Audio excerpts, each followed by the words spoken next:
여러분을 응원합니다. 2학년 곱셈과 5학년 분수의 곱셈을 비교해 보겠습니다. 2학년의 원리로 5학년 문제를 거의 풀 수 있습니다. 4 곱하기 5는 4를 5번 반복적으로 더했다라는 뜻과 또는 5를 4번 반복해서 더했다는 뜻을 가지고 있습니다. 이것이 2학년 수학입니다. A 더하기 A 더하기 A 더하기 A는 어떻게 쓸까요? A가 4번 더해졌죠? 그러면 4 곱하기 A로 쓰시면 됩니다. 4A가 되는 거죠. 중학교 1학년 과정입니다. 4분의 3 곱하기 6이 있습니다. 이것은 어떤 뜻이었을까요? 4분의 3을 몇 번 더했을까요? 4분의 3을 6번 반복적으로 더했던 것입니다. 분모가 똑같으므로 위에 있는 분자만 더하면 됩니다. 그러면 4분의 18이 되겠죠?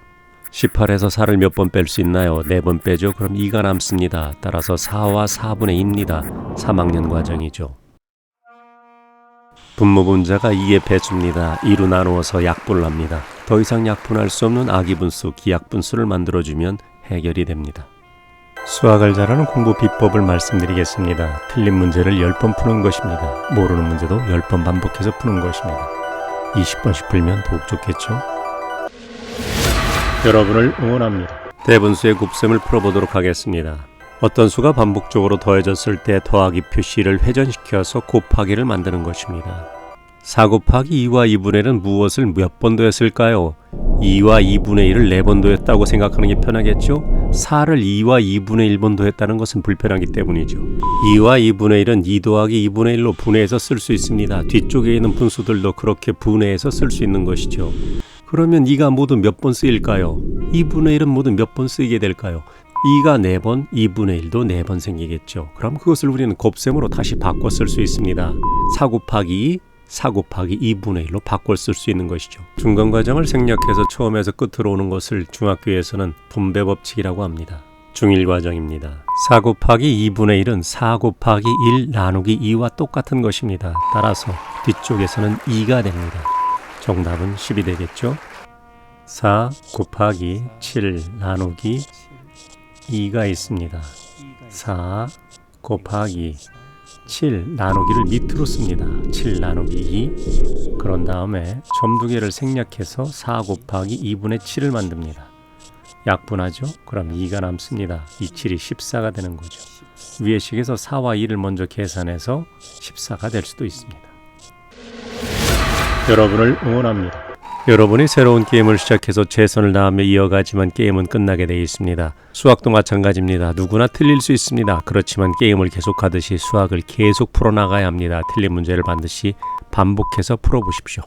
2와 2분의 1이 있습니다. 이 표시가 빼기처럼 보이시나요? 빼기가 길어진 것이 맞습니다. 앞에 있는 2는 2번을 뺐다는 뜻입니다. 그리고 1에서 2를 빼려고 안간힘을 쓰고 있지만 뺄 수 없는 상황이죠. 2를 2번 뺐다면 얼마를 뺀 것이죠? 4를 뺀 것입니다. 4를 빼고도 1이 남아있다는 것은 최초 형태는 5에서 2를 빼는 형태였다는 것입니다. 대분수를 가분수로 바꾸면 4 곱하기 2분의 5가 되는 것입니다. 2분의 5를 4번 더했다는 뜻이죠. 분모가 똑같기 때문에 5를 4번 더하시면 됩니다. 2분의 4 곱하기 5가 되는 것입니다. 분수는 나누기 점 두 개가 생략된 것입니다. 이것은 4 곱하기 5 나누기 2로 바꿔 쓸 수 있습니다. 약분은 여러분이 하십시오. 아기들은 태어나서 10달 정도가 되면 걸음마를 시작합니다. 아기가 걸음마를 하기 위해서 일어서는 순간은 부모님들에게 특별한 순간입니다. 부모님들은 그 순간을 인생의 순간으로 기억합니다. 무엇보다 즐거운 순간으로 아기에게 무한한 응원을 보내기 시작하는 시점이죠. 그 순간의 기쁨을 설명한다면 대한민국이 월드컵에서 우승한 것보다 더 즐겁고 열성적인 응원의 순간이죠. 아기는 넘어지고 다시 일어납니다. 넘어지고 다시 일어납니다. 또 넘어지고 다시 일어납니다.